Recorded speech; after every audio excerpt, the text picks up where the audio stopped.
बहुत लोगों को पता नहीं है कि आपके साथ एक बड़ी ही खास कहानी जुड़ी हुई है। योगेश सर कुल 4 भाई बहन हैं, 2 भाई 2 बहन, मेरी जानकारी सही है सर? हाँ बिल्कुल सही है। और सभी सिविल सर्विसेज में हैं।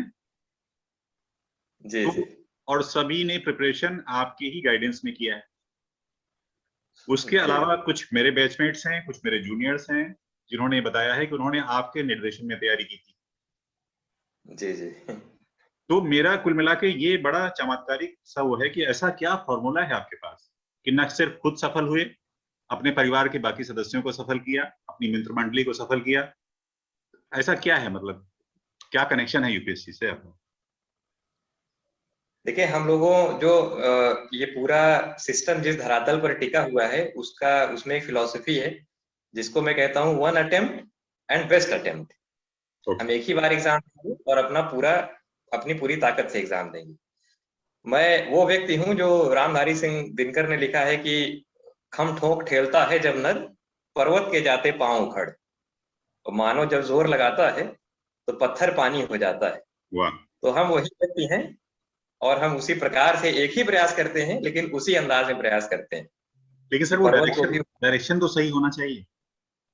जी जी, निश्चित तौर पे डायरेक्शन सही होना चाहिए, क्योंकि यदि आपको उत्तर दिशा में जाना है और आप दक्षिण की दिशा में चाहे जितनी रफ्तार से अपनी जो भी वाहन है भगा रहे हैं, तो ये निश्चित है कि आप कभी पहुंचेंगे नहीं। बल्कि डेस्टिनेशन से तो और दूर होते जाएंगे। दूर ही होते जाएंगे तो कभी पहुंचेंगे नहीं। तो सही तो कोच का चुनाव करना डायरेक्शन। भी एक बड़ी बात है। मेरे को सही कोच का चुनाव, भले ही व्यक्तिगत तौर पे हो या संस्था के तौर पे हो, अच्छे टीचर का चुनाव, अच्छे कोचिंग इंस्टीट्यूट का, बुक्स का जो भी है उसका चुनाव अगर अच्छा है, आपका सही है, जी जी। फिर फिर मुझे लगता है कि फिर अपनी ताकत आप आजमाते हैं उस दिशा में, तो फिर सफलता तय हो जाती है। जी जी।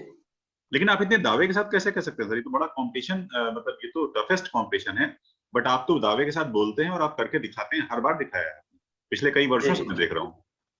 जी जी, क्योंकि हमने क्या किया कि हमने इस एग्जाम का फॉर्म भरने से पहले पिछले कई सालों के पेपर्स का स्टडी किया, कई टॉपर से बात किया, और पूरी जो स्थिति थी नोटिफिकेशन आने से, प्रीलिम्स एग्जाम होने से, मेंस एग्जाम होने से लेके इंटरव्यू होने तक, पूरी स्थिति का एक अच्छा खासा रोड मैप हमने तैयार कर लिया।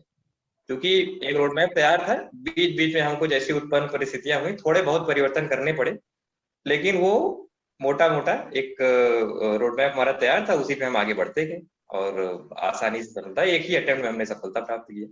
योगेश सर, आप एक बहुत ही मतलब प्रामाणिकता के साथ इस बात का जवाब दे सकते हैं, क्योंकि आपने फिल्म भी देखी है और आप वो जिंदगी जी भी रहे हैं। तो अपनी इस कोशिश में ये फिल्म कहाँ तक सफल रही है कि जो एक आईएएस ऑफिसर की एक माइंडसेट होता है, जो एक सिविल सेवक का, वो इस फिल्म में कहाँ तक सफल रहा है, ये जो भी इसका कथानक है, जो भी प्रेजेंटेशन है? मैंने इस फिल्म को देखा है और ये फिल्म मुझको इतनी भा गई कि मैंने इस फिल्म को कई बार देखा है। जी।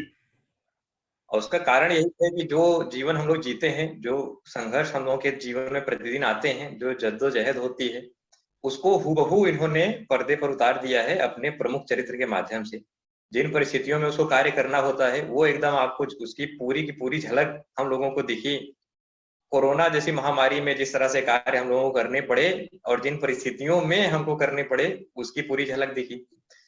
एक आपकी जानकारी के लिए मैं बता दूं, और सभी को इसकी जानकारी होगी, आजकल सिविल सेवाओं में परीक्षा में एक नया पेपर जोड़ दिया गया, एथिक्स।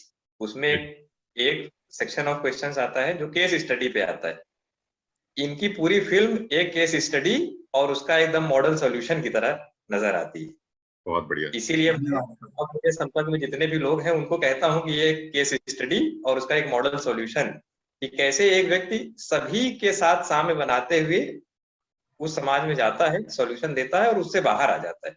सिविल सेवक की यही भूमिका है। तो सर, अगर आपकी प्रिपरेशन के दौर में ऐसी कोई फिल्म आती, तो क्या उसकी कुछ भूमिका होती है आपको इंस्पायर करने? ये निश्चित रूप से, क्योंकि जब हम एक इंस्पिरेशन या एक प्रोत्साहन का एक अंबार लेकर आगे बढ़ते हैं, तो धीरे धीरे उसकी जो मात्रा है वो क्षीण होती जाती है। तो बीच बीच में हमको यदि ऐसी मोटिवेशनल बातें, मोटिवेशनल किताबें या मोटिवेशनल सिनेमा देखने को मिलता है, तो हमको फिर से री एनर्जाइज कर देता है, हमारी चेतना को पुनर्स्थापित कर देता है। इसीलिए यदि मुझको भी ऐसा मौका मिलता अपनी तैयारी के दौरान, तो मैं तो बहुत ही प्रसन्न होता। और अभी भी जो लोग तैयारी के क्रम में हैं, उनको मैं निश्चित रूप से कहता हूँ कि इस फ़िल्म को उनको देखना चाहिए।